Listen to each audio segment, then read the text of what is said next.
Qui d'autre que les jeunes pour comprendre les véritables aspirations des jeunes? La question se pose de plus en plus en ce moment de réconfiguration de la scène politique et différents enjeux à la veille d'un nouveau gouvernement, à l'aube d'un tout nouveau système, une nouvelle ère. Quelle place pour les jeunes et pour quelle vision? Nous en parlons dans ce numéro de l'invité avec Monsieur Joe David Mbombo. Il est activiste de la jeunesse mais également initiateur de la coalition nationale des jeunes politiques et entrepreneurs. Bonjour et bienvenue. Bonjour Christopher. Alors d'entrée de jeu, on aimerait d'abord en savoir plus sur cette coalition, ce concept de coalition des jeunes politiques et entrepreneurs. De quoi s'agit-il exactement? Alors la coalition des jeunes politiques et entrepreneurs est une ASBEL. Elle est apolitique. Alors on s'est dit cabinet des jeunes dans lesquels nous réfléchissons sur des problématiques qui touchent la jeunesse personnellement, mais aussi de façon assez générale. Alors nous réfléchissons sur des problématiques bien évidemment sur plusieurs domaines de la vie. Et dans ce cabinet où il y a plusieurs jeunes, que ce soit au niveau estudiantin, que ce soit au niveau entrepreneurial, au niveau de la scène politique aussi, comme vous l'avez dit, c'est vraiment dans cet assemblage-là et dans cet ordre d'idées que nous sommes en train d'évoluer aujourd'hui dans la coalition nationale des jeunes politiques. Il s'agit quand vous parlez de cabinet, c'est un cabinet bel et bien physique, composé de tout un bureau, des jeunes comme vous qui réfléchissez sur des problèmes d'autres jeunes à travers le pays. Exactement. Déjà que la coalition abrite plusieurs d'autres ASBEL qui, elles, par leurs prérogatives respectives, ont un projet de société. Ils travaillent de façon complètement autonome. Mais lorsque nous rassemblons tous ces présidents des associations qui sont au sein de la CNJPE, nous en faisons un réseau dans lequel nous réfléchissons sur des problèmes de façon globale, de façon plus grande. À deux fois nos projets d'ailleurs nécessitent l'implication de l'État, l'implication complète de l'État, qui fait en sorte que nos lobbying se font un peu plus au-dessus de la mêlée de plusieurs projets de société de d'autres structures. Alors avant de poursuivre, essayez un peu d'étancher ma soif. Je suis un tout petit peu curieux de savoir pourquoi l'on doit toujours réfléchir sur les problèmes des jeunes. Est-ce que les jeunes n'ont pas des solutions aussi à apporter au gouvernement, vu leur force physique, vu leur ouverture au monde, leur connaissance des réseaux sociaux ou que sais-je encore? Est-ce qu'ils n'ont pas à leur niveau également des solutions à apporter? Est-ce qu'on doit toujours continuer à résoudre les problèmes des jeunes? Belle question. Dans cet ordre d'idées, nous, quand on relève les problématiques, on apporte des pistes de solutions. Certes, nous ne sommes pas dans l'exécutif, nous ne sommes pas dans la sphère décisionnelle, mais du coup, on se dit, il faudrait, c'est vrai, élever les problématiques, parce que les problèmes, nous les connaissons, mais seulement aujourd'hui, l'État a besoin des solutions, des pistes de solutions. Quand bien même à deux fois, quand on fait des mémos pour envoyer à tel autre ministère, les choses ne sont pas si faciles, enfin, le chemin n'est pas balisé. Déjà, il y a un sorte de blocage entre le jeune de la vie associative, que ce soit les mouvements citoyens ou autres, qui ont la difficulté aujourd'hui à échanger avec tel autre ministre, tel ou autre conseiller, enfin, du chef de l'État. Alors nous, on s'est dit aujourd'hui, on se rassemble autour d'abord des idéaux qui sont des idéaux nationalistes, du fait que aujourd'hui, pour que les choses puissent changer, je me dois, moi, Joe David Mbombo, de faire quelque chose pour cette jeunesse aujourd'hui. Aujourd'hui, nous, on a eu la chance d'aller à l'université. Nous savons comment est-ce qu'on peut aujourd'hui élaborer un projet. On se doit, et ces projets doivent se porter au niveau national. Alors, quand on parle des problématiques, bien évidemment, nous donnons des pistes de solutions dans lesquelles nous voulions que ce piste de solution soit considéré par l'État et que toutes les initiatives que nous allons enjamber, cela puisse être salué par l'État. Et là, ça motive aujourd'hui. Il y a plusieurs structures en RDC qui n'arrivent pas à exécuter leur projet de société. C'est parce que des fois c'est faute de moyens.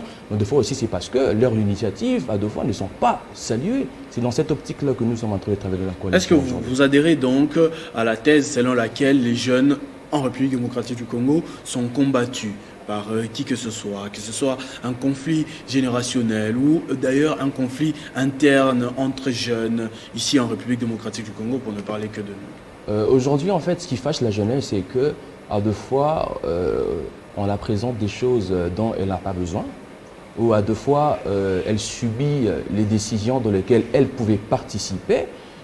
Aujourd'hui, l'État doit comprendre aujourd'hui que la jeunesse veut travailler avec. C'est-à-dire, la jeunesse aujourd'hui veut travailler avec l'État. La jeunesse congolaise veut être dans la sphère décisionnelle, là où les choses se passent exactement, pour qu'on dise non, d'accord, aujourd'hui, c'est vrai, j'ai faim, mais je veux commencer avec du poulet, par exemple, aujourd'hui. Je ne vais pas manger du légume parce que le légume, je l'ai mangé hier. Voyez-vous? Alors, les choses sont en train d'évoluer aujourd'hui. L'État ne doit pas donner à la jeunesse de l'eau alors qu'elle a faim. L'État ne doit pas donner à la jeunesse du pain alors qu'elle a soif. Il faudrait savoir exactement ce que nous devons donner à cette jeunesse. Et pour le savoir, on doit consulter cette jeunesse. Chose qui ne se fait pas du tout. Alors voilà pourquoi nous, aujourd'hui, on se révolte à dire qu'on doit porter notre voix au niveau de la sphère décisionnelle. Et les problèmes des jeunes, vous semblez bien les connaître parce que il y a déjà depuis quelques jours, on va dire même des semaines, vous avez initié des consultations. Votre mouvement qui s'inscrit dans la logique de la société civile, c'est-à-dire d'aucun bord politique, vous êtes au milieu, vous recevez tout le monde. Vous avez engagé des consultations des jeunes à travers la ville de Kinshasa pour le moment. Vous les recevez chaque jour au quotidien. Ils vous disent quoi? Qu'est-ce qu'ils ont à apporter et quel blocage ils rencontrent? Oui, alors comme vous l'avez dit, ça fait aujourd'hui 3 semaines aujourd'hui depuis que nous sommes en train d'échanger avec plusieurs couches de la jeunesse. Elles sont segmentées, nous le recevons une après l'autre, dans lesquelles la thématique est simple aujourd'hui.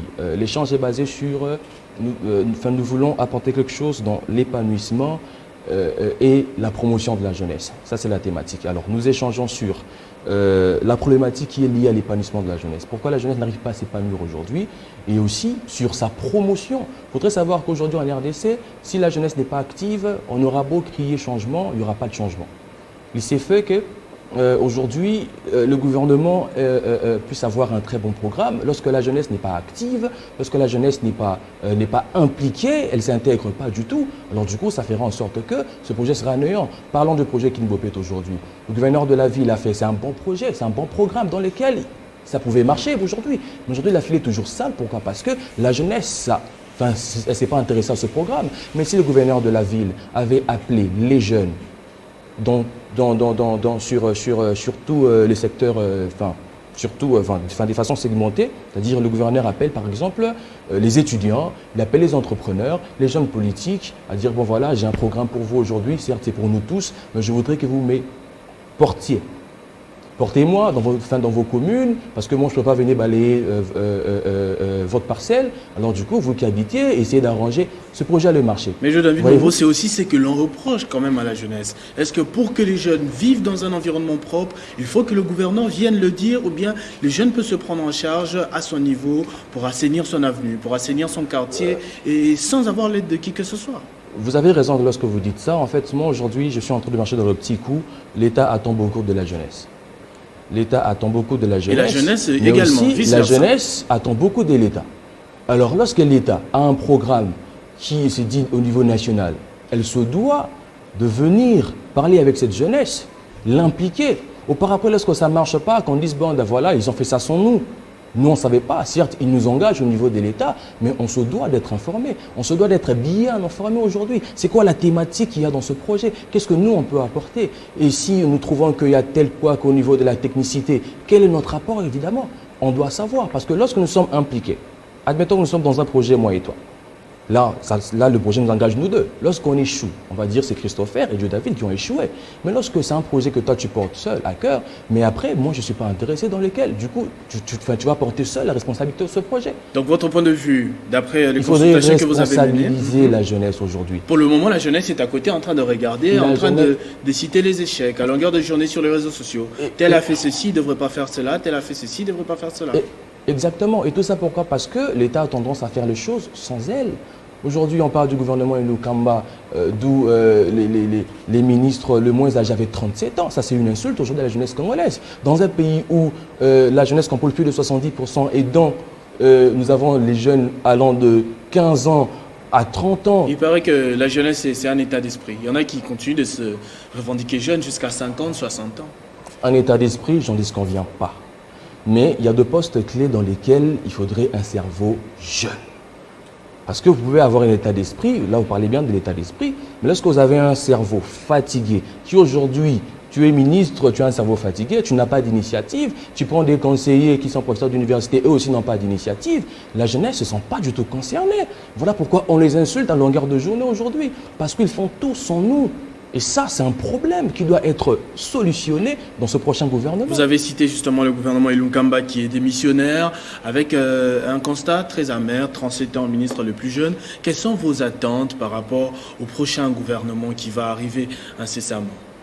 Ce prochain gouvernement dont va se baser essentiellement la vision du chef de l'État, qui, elle, veut une vision pour la jeunesse, qui veut une vision pour un Congo qui va bien aller, un Congo où nous n'allons pas manquer d'eau, nous n'allons pas manquer d'électricité. On se doit d'avoir une certaine inclusivité des jeunes, d'abord dans ce prochain gouvernement. Que ce soit au niveau des ministères, que ce soit au niveau des entreprises publiques. Aujourd'hui, vous imaginez notre pays aujourd'hui est considéré comme un gâteau dans lequel les parts reviennent aux politiques.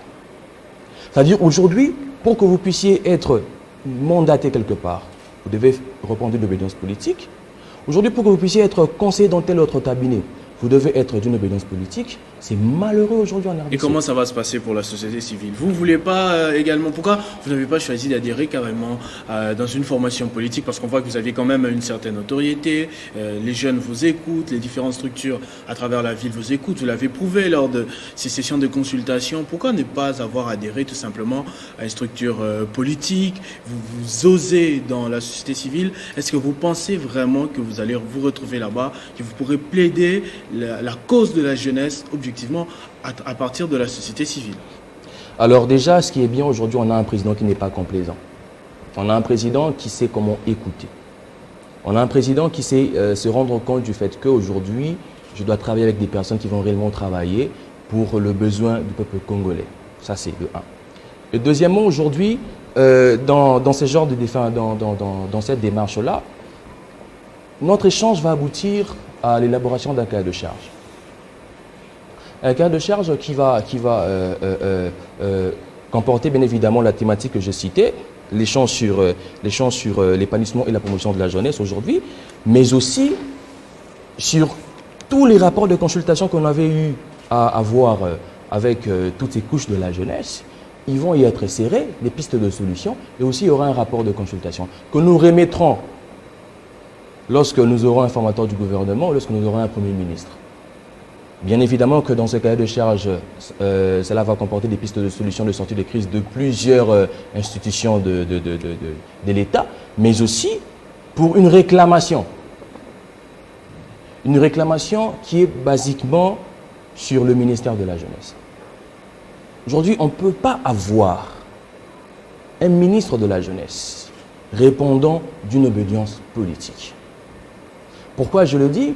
Parce que lorsque vous êtes ministre de la Jeunesse et que vous répondez d'une obédience politique, que ce soit vos initiatives, que ce soit vos programmes, le premier à bénéficier, ce sera d'abord de votre obédience politique. Et ça sera que vous le vouliez ou pas.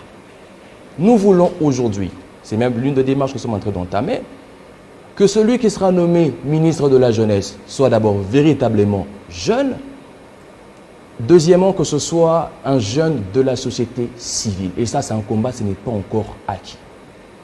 Parce que, en ce moment, ici où je suis en train de vous parler, il y a des politiques qui sont en train de se battre pour ce même ministère, avec des argumentaires politiciens.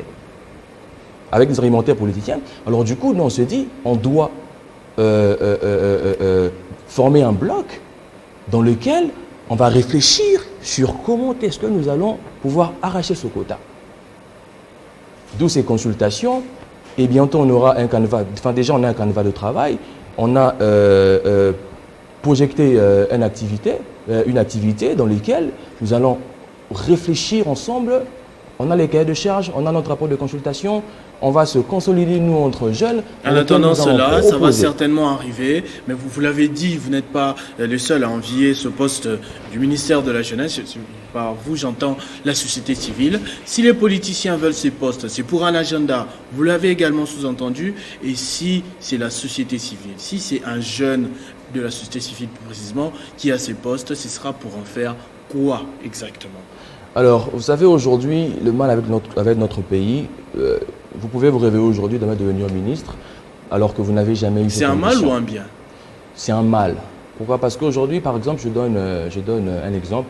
Si aujourd'hui, je veux devenir président de la République, je me dois de travailler maintenant. Voyez-vous? Je me dois de travailler maintenant pour pas après avoir un programme qui n'a rien à voir avec les ambitions, que ce soit nationales ou provinciales. Alors du coup, aujourd'hui, tellement c'est un mal. Alors qu'est-ce que nous on dit? Ici, il ne s'agit pas de David Bombo, ici il s'agit de la jeunesse congolaise aujourd'hui. Ce cahier de charge, nous le remettrons, c'est vrai, au formateur du gouvernement et on des pistes de solutions. Mais lorsqu'il y aura formation du gouvernement et que, effectivement, à la tête de ce ministère, nous avons un jeune de la société civile, nous allons aussi lui remettre ce cahier de charge qui sera comme son programme, s'il veut, s'il va l'accepter, bien évidemment, qui sera comme son programme dans lequel il pourra commencer. Il pourra commencer parce qu'aujourd'hui, nous attendons beaucoup, alors beaucoup du ministère de la Jeunesse. On ne peut pas prétendre aujourd'hui vouloir solutionner les problèmes de la jeunesse sans pour autant connaître son état. Ça, c'est une insulte. Aujourd'hui, avant de vouloir solutionner les problèmes de la jeunesse, on doit connaître son état. Comment est-ce que nous allons connaître son état? En organisant des assises nationales de la jeunesse. Ça, c'est l'une des choses que un ministre de la jeunesse doit faire de sa nomination. Il organise des assises nationales de la jeunesse, les états généraux, après, on a un plan national de la jeunesse. Et ça, il va le faire dans toutes les provinces et avec les jeunes. Sans les jeunes, comme je l'ai dit, c'est une insulte. Alors, le ministre organisant les assises nationales de la jeunesse, et après, on tombe à avoir un plan national de la jeunesse, qui va comporter bien évidemment tous ces ministères, parce que tous ces ministères, lorsqu'ils travaillent, ils doivent travailler pour la jeunesse. Parce que nous sommes plus de 70% de la population aujourd'hui. Alors du coup, ce plan sera adapté, je ne sais pas par quelle forme, nous sommes en train d'y travailler, un plan national de la jeunesse que nous allons envoyer dans tous les ministères. Et pourquoi pas aussi envoyer des agents qui vont sécuriser, pour que ce plan soit exécuté exactement.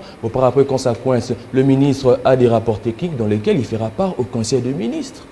C'est dans cette dynamique que doit aller les choses. C'est beau, c'est structuré, on le voit, on sent l'ambition, on sent la volonté, mais apparemment, la société civile, en République démocratique du Congo, il n'y en a pas qu'une seule.